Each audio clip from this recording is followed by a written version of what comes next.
Hello everyone, economics वाला भाई Pradeep Sharma YouTube channel में आप सभी का स्वागत है। तो कैसे हैं आप सब?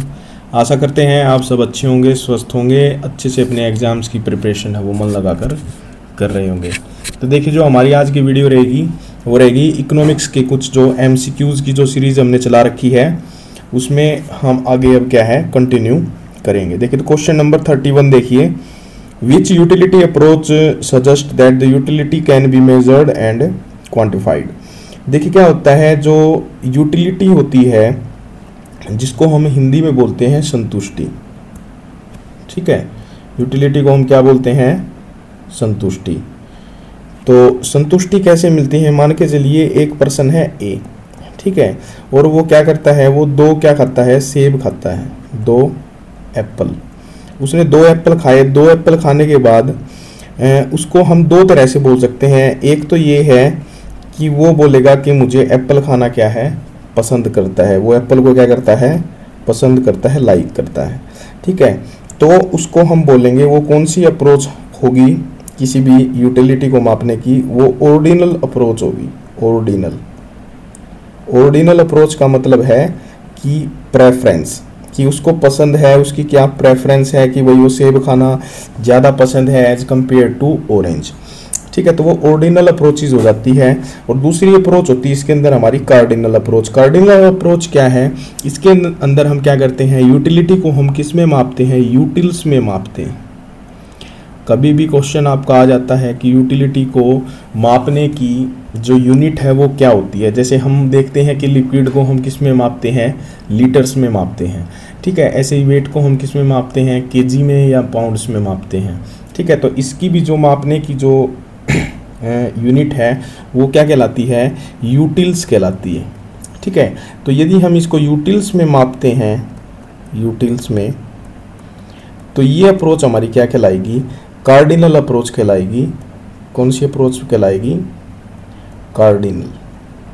ठीक है, तो 2 अप्रोच होती हैं यूटिलिटी को मापने की, ऑर्डिनल और कार्डिनल। ठीक है, तो समझ में आ गया होगा। तो इसका एग्जैक्ट आंसर हो जाएगा ऑप्शन नंबर C। अगला क्वेश्चन देखिए, डैश ऑफ द कॉमोडिटी, एक मिनट इसको लेते हैं एक बार। Dash of the commodity is the additional utility derived by the consumer by consuming one more utils of that commodity.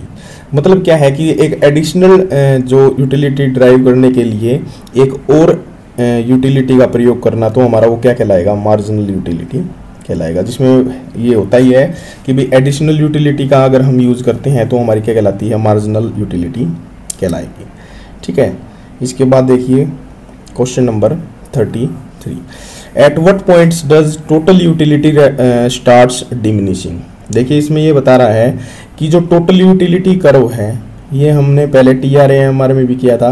देखिए, जो टोटल यूटिलिटी कर्व है ये बोल रहा है कि स्टार्ट्स डिमिनिशिंग, कि ये घटना शुरू कर देता है। किस पॉइंट के ऊपर? इस पॉइंट के ऊपर अगर हम इसको ऐसे नीचे लेके आएंगे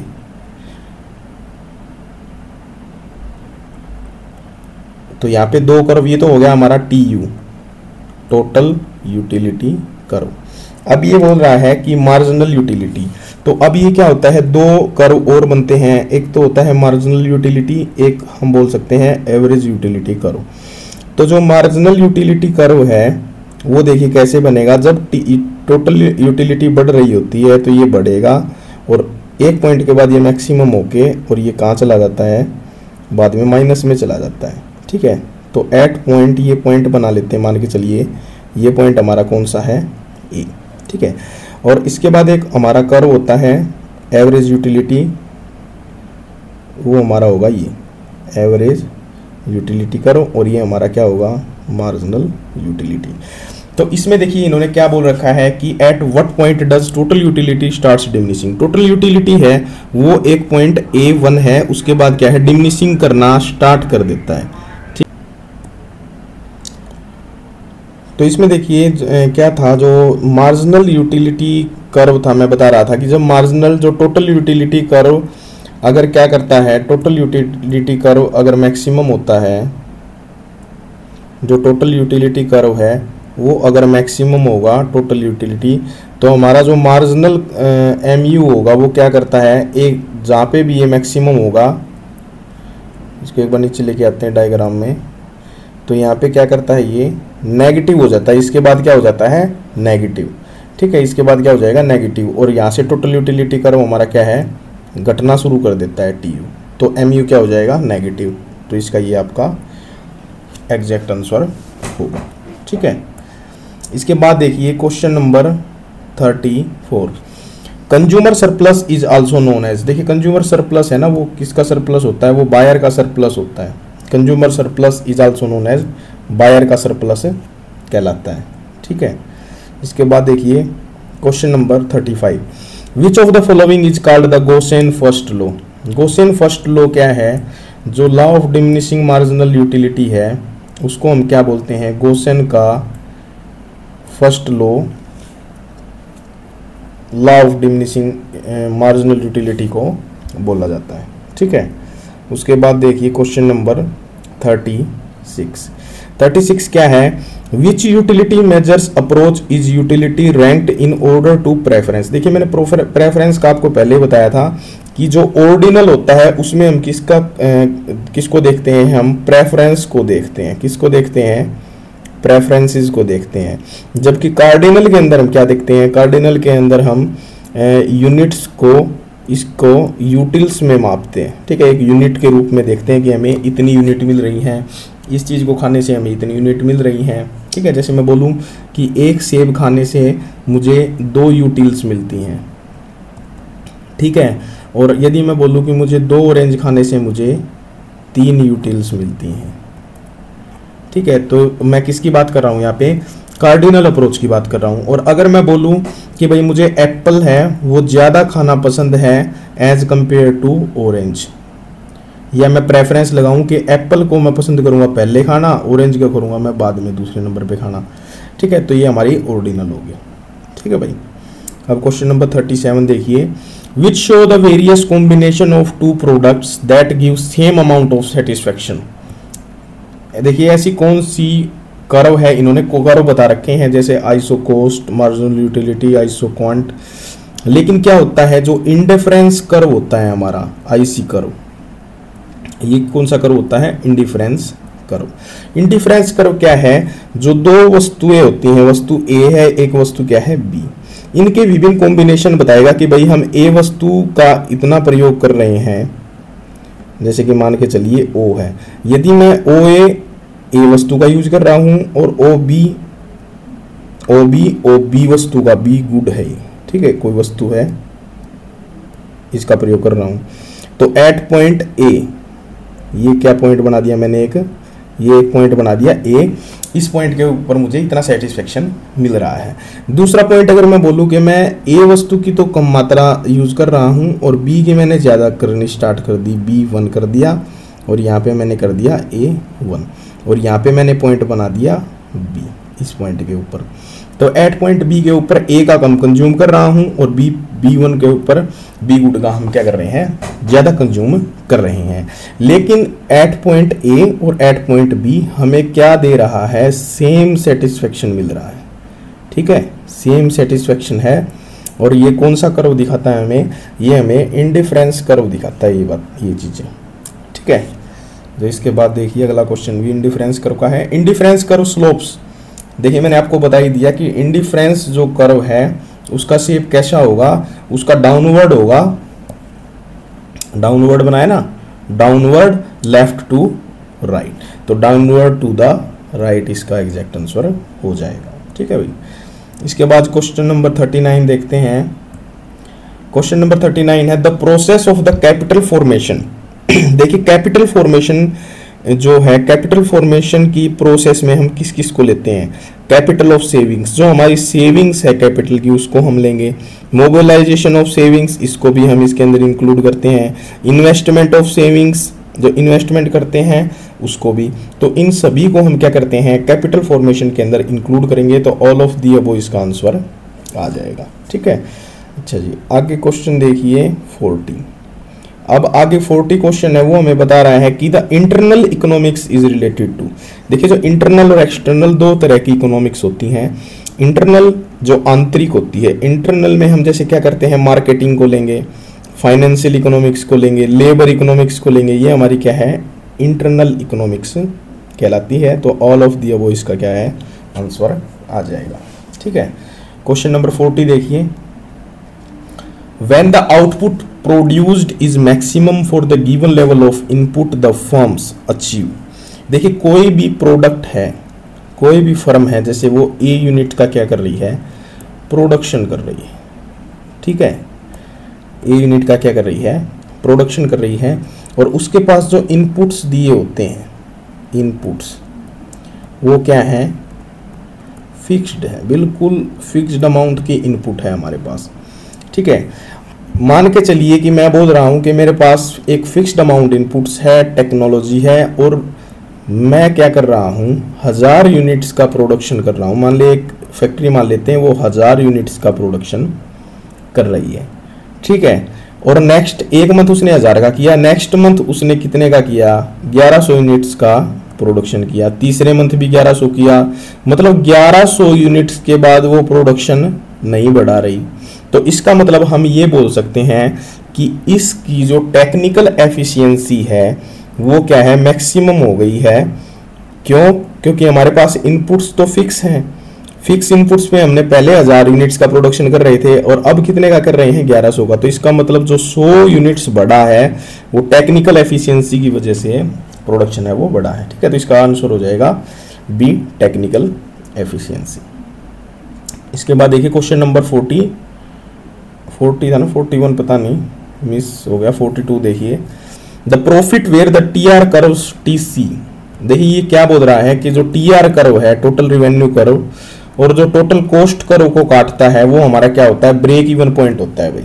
ठीक है, उसको क्या बोलते हैं, ब्रेक इवन पॉइंट, जहाँ पे टोटल रिवेन्यू और टोटल कॉस्ट बराबर हो जाती हैं। उसके बाद कोई भी क्या है, प्रोड्यूसर है, वो प्रोडक्शन करना नहीं चाहेगा इस पॉइंट के नीचे। जैसे ये एक पॉइंट है, यहाँ पे टोटल रिवेन्यू मत के चलिए कि 1000 रुपये है, और 1000 रुपये क्या है, कॉस्ट आ रही है किसी भी फैक्ट्री को प्रोडक्शन के लिए। तो इसका मतलब क्या है, प्रॉफिट क्या होगा इसके अंदर, हमारा प्रॉफिट क्या होता है, टी आर माइनस के T C, total revenue minus के टोटल कॉस्ट। टोटल रिवेन्यू हमारा कितना है, 1000, टोटल कॉस्ट कितनी है, 1000, हमारे पास प्रॉफिट कितना हो रहा है, 0। और 0 प्रॉफिट के बाद हमें क्या होगा, लॉस होना शुरू हो जाएगा अगर हमारा टोटल कॉस्ट बढ़ रहा है। तो इस पॉइंट के बाद कोई भी इंडस्ट्री नहीं चाहती कि वो प्रोडक्शन करे। लेकिन एक इसके अंदर एक अप्रोच और आती है, मैं आपको बता देता हूँ। एक होती है कॉस्ट को, मैंने आपको बताया था कि कॉस्ट को हम 2 भागों में बांटते हैं। एक तो होती है टोटल, पहले टोटल कॉस्ट ही देख लीजिए, टोटल कॉस्ट किसके बराबर होगी, एक तो टी एफ सी प्लस के टी वी सी। ठीक है, मान के चलिए टोटल कॉस्ट हमारी टी एफ सी है वो है 100 रुपये, मैं ये अमाउंट मान के चलता हूँ। ठीक है, और टी वी सी है हमारी 900, तो हमारी जो टोटल कॉस्ट है वो कितनी है, 1000। ठीक है, अच्छा जी, हमारे पास जो टोटल रिवेन्यू है वो कितना है, अगर टोटल रिवेन्यू हमारा 1000 है तो इसका मतलब प्रॉफिट हमारे पास कितना हो रहा है, 0। तो कोई भी फैक्ट्री है वो रन करती रहेगी क्योंकि उसको प्रॉफिट 0 हो रहा है, लेकिन वो रन करेगी क्योंकि उसको पता है अगर वो बंद कर देगी तो भी उसको प्रॉफिट 0 ही होना है, तो वो करती रहेगी, रनिंग रखेगी बिजनेस। लेकिन अगर टोटल रिवेन्यू हमारा कितना हो जाता है, टोटल रिवेन्यू हो जाता है हमारा 900, तो इसका मतलब हमारा प्रॉफिट, अब प्रॉफिट तो होगा नहीं, लॉस होगा हमारा। और लॉस कितने रुपए का होगा, 100 रुपये का लॉस होगा, क्योंकि 900 तो टोटल रिवेन्यू है, 1000 टोटल कॉस्ट है। लेकिन इस 100 रुपये के लॉस के ऊपर भी कोई भी कंपनी है वो स्टार्ट रखेगी। क्यों रखेगी बिजनेस, क्योंकि उसकी जो टोटल फिक्स कॉस्ट है ना वो भी 100 रुपये है ही है। मतलब कि जैसे कि इलेक्ट्रिसिटी चार्ज होता है या कुछ रेंट वगैरह होता है, ये ऐसी कॉस्ट होती हैं जो टोटल फिक्स कॉस्ट होंगी। अगर आप बिजनेस को रन नहीं करेंगे तो भी आपको 100 रुपये का लॉस तो होगा ही होगा। लेकिन टीएफसी से नीचे कोई भी कंपनी क्या है प्रोडक्शन नहीं करती। तो लेकिन हमारे पॉइंट पे आते हैं, हमारा है पॉइंट ब्रेक इवन पॉइंट का। तो ब्रेक इवन पॉइंट वो पॉइंट होता है जहाँ पे टोटल रिवेन्यू और टोटल कॉस्ट बराबर होंगे या इंटरसेक्ट करते हैं, कट करते हैं, उसको हम क्या बोलते हैं, ब्रेक इवन पॉइंट बोलते हैं। ठीक है जी। इसके बाद क्वेश्चन नंबर देखिए 43, the slopes of the TFC curve is. देखिए ये क्या बोल रहा है, ये बोल रहे हैं टीएफसी होता है total fixed cost. Total fix cost क्या है, हॉरिजॉन्टल लाइन होती है। क्यों होती है हॉरिजॉन्टल लाइन, मैं आपको बता देता हूँ। क्योंकि इसका क्या है, प्रोडक्शन के बढ़ने या घटने से ये नहीं बढ़ती नहीं घटती। अगर प्रोडक्शन हमारा 10 यूनिट्स है, 100 यूनिट्स है, 1000 यूनिट्स है, 2000 है, 1 लाख, कितनी भी यूनिट्स है, हमारा मान के चलिए हम प्रोडक्शन की बात कर रहे हैं या टोटल रिवेन्यू की बात कर रहे हैं, ये हमारा बढ़ेगा, प्रोडक्शन बढ़ेगा, लेकिन टोटल फिक्स कॉस्ट यदि हमारी 1 लाख रुपये है, 1 लाख रुपये हम टोटल कॉस्ट भर रहे हैं, वो बिजली के रूप में हो सकती है, बिजली बिल के रूप में हो सकती है, या हम क्या बोल सकते हैं रेंट के रूप में हो सकती है। ठीक है, ऐसी जो प्रोडक्शन के साथ नहीं बढ़ती ना घटती, उनको हम क्या बोलते हैं, टोटल फिक्स कॉस्ट बोलते हैं। तो टोटल फिक्स कॉस्ट करो हमारा क्या है, एक हॉरिजॉन्टल लाइन होता है। ठीक है भाई, कैसी लाइन होगा, हॉरिजॉन्टल लाइन। क्वेश्चन नंबर 44 देखिए। क्वेश्चन नंबर 44 है the indicates which of the following is a variable cost. देखिए वेरिएबल कॉस्ट का मैंने बता दिया, जो प्रोडक्शन के साथ बढ़ेगी, प्रोडक्शन के साथ घटेगी। तो देखिए कॉस्ट ऑफ मशीन, इसको भी हम फिक्स कॉस्ट में मानेंगे। इंटरेस्ट ऑन कैपिटल फिक्स है, क्योंकि हमने क्या है, कैपिटल फिक्स ले रखी है। Rent payment on building, building के ऊपर जो भी हम रेंट देते हैं वो भी हमारा क्या है, फिक्स्ड कॉस्ट कहलाती है। लेकिन कॉस्ट ऑफ रॉ मटेरियल, मान के चलिए यदि हम प्रोडक्शन ही नहीं करेंगे तो हम रॉ मटेरियल बिल्कुल भी नहीं खरीदेंगे ही नहीं, तो उसके ऊपर हमारी कॉस्ट ही नहीं आएगी। तो इसका एग्जैक्ट आंसर हो जाएगा ऑप्शन ए। इसके बाद देखिए क्वेश्चन नंबर 45। क्वेश्चन नंबर 45 है few sellers is feature of. देखिए ये मार्केट का क्वेश्चन आ गया। इसके अंदर क्या है, हम बात कर लेते हैं मोनोपोली की एक बार। इसमें जो ऑप्शन दे रखे हैं उसके हिसाब से मोनोपोली, मोनोपोली में क्या होता है, सिर्फ एक बायर होता है, सॉरी एक सेलर होता है। क्या होता है, एक सेलर जो वस्तु को बनाता है। परफेक्ट कंपटीशन में क्या है, बहुत सारे होते हैं भाई। ठीक है, large number of buyers. Monopolistic competition में भी लार्ज नंबर ऑफ बायर्स। लेकिन ओलिगोपोली क्या होगा आपका, ओलिगोपोली में होते हैं फ्यू। फ्यू में हम ले सकते हैं भाई 7 से लेके 10। जैसे कि हम एग्जांपल लें ऑटोमोबाइल्स, ऑटोमोबाइल्स कंपनी।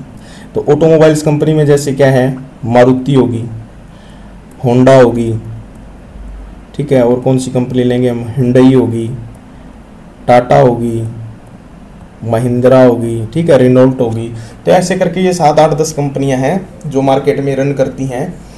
तो ये किसका एग्जांपल होगा, हमारा ओलिगोपोली का एग्जांपल होगा। ठीक है, question number 46, market which have 2 firms are known as.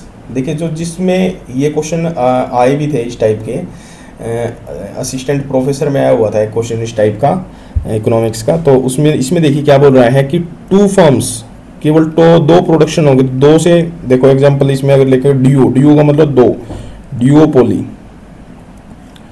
डियोपोली के अंदर क्या होते हैं, सिर्फ 2 ही सेलर्स होते हैं, जैसे मान के चलिए ए और बी। ठीक है, तो इसका एग्जैक्ट आंसर हो जाएगा सी। ओलिगोपोली में कितने होंगे, 7 से 10।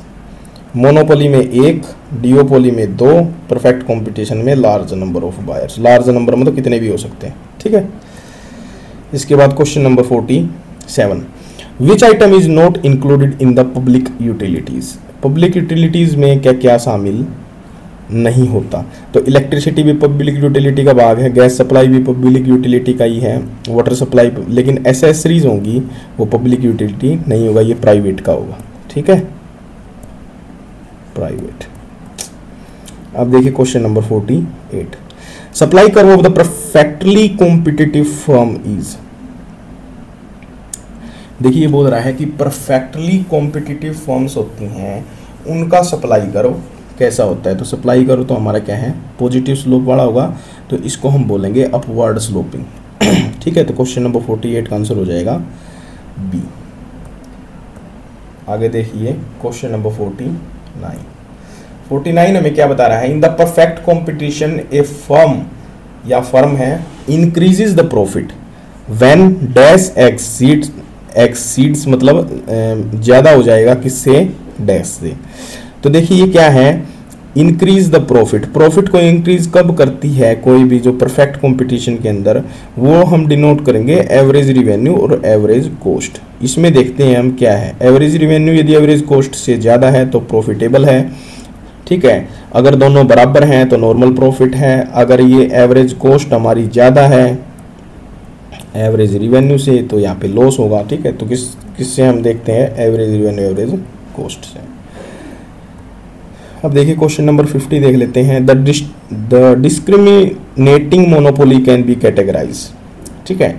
डिस्क्रिमिनेटिंग मोनोपोली की कैटेगरीज क्या क्या हैं, तो पर्सनल भी हो सकता है, ये प्लेस के ऊपर भी निर्भर कर सकता है और ये यूज के ऊपर। तो ऑल ऑफ द अबव इसका आंसर आ जाएगा भाई।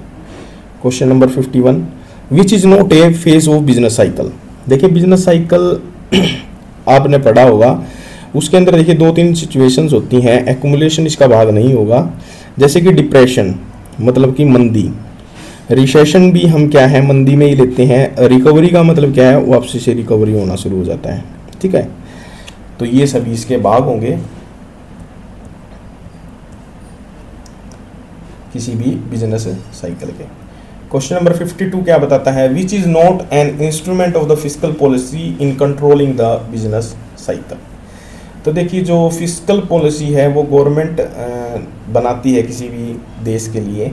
जैसे कि टैक्सेशन है, अगर मनी सप्लाई ज़्यादा हो जाती है मार्केट के अंदर, मनी सप्लाई ज़्यादा होने का मतलब बात करें तो हम महंगाई ज़्यादा हो जाती है।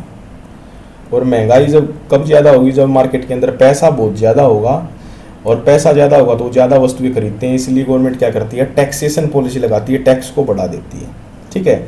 या बोरोविंग करना, स्पेंडिंग करना, ये सभी क्या है बिजनेस फिस्कल पॉलिसी के कंट्रोलिंग के ही क्या है ये इंस्ट्रूमेंट्स हैं। इन्वेस्टमेंट नहीं आएगा भाई इसके अंदर, ठीक है। तो इसका आंसर हो जाएगा बी। इसके बाद देखिए 53 का, द फ्लक्चुएशंस और movements in the economic activity are commonly classified as.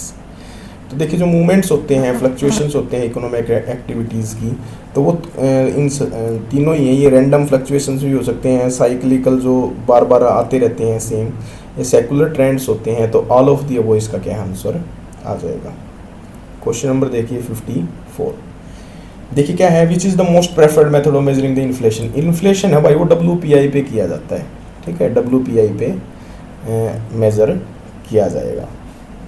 जो वेटेड इंडेक्स होता है उसके ऊपर मेज़र होता है हमारा इन्फ्लेशन रेट, प्राइस इंडेक्स, ठीक है, वेटेड प्राइस इंडेक्स। इसके बाद देखिए हु गेन इन इन्फ्लेशन। अब बहुत ही अच्छी बात है कि इन्फ्लेशन है उसका फ़ायदा किसको होता है, तो उसका फ़ायदा होता है देनदारों को। किसको होता है, देनदारों को। कैसे होता है, अगर एग्जाम्पल से देखें तो वो सही रहेगा। मान के चलिए आपकी सैलरी है 10,000 रुपये, ठीक है, और आपने किसी व्यक्ति से 1,000 रुपये ले लिए। और अब 1,000 रुपये की अगर मैं बात करता हूँ महंगाई के हिसाब से, इन्फ्लेशन के हिसाब से बात करेंगे ना, तो उसके अकॉर्डिंग देख लेते हैं। मान लिया 1,000 रुपये के हमें मिल रहे हैं 10 किलो, क्या एग्जाम्पल लें भाई, 10 किलो जैसे दाल मिल रही है मान के चलते हैं, ठीक है। 10 किलो हमें क्या मिल रही है, दाल, ठीक है जी।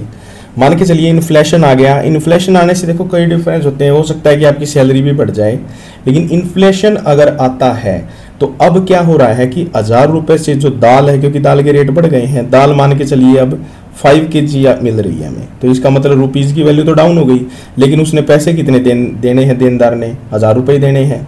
तो इसका मतलब क्रेडिटर को तो इसका क्या हो गया, नुकसान इन्फ्लेशन का, जबकि डेटर को इसका क्या हो गया, फ़ायदा, ठीक है। क्वेश्चन 55 का आंसर हो जाएगा डी। इसके बाद देखिए economics deals with the what is and normative economics deals with. तो इसका आंसर आ जाएगा जो positive what ought to be, ये इसका आंसर आ जाएगा। जो क्या करता है, एंड और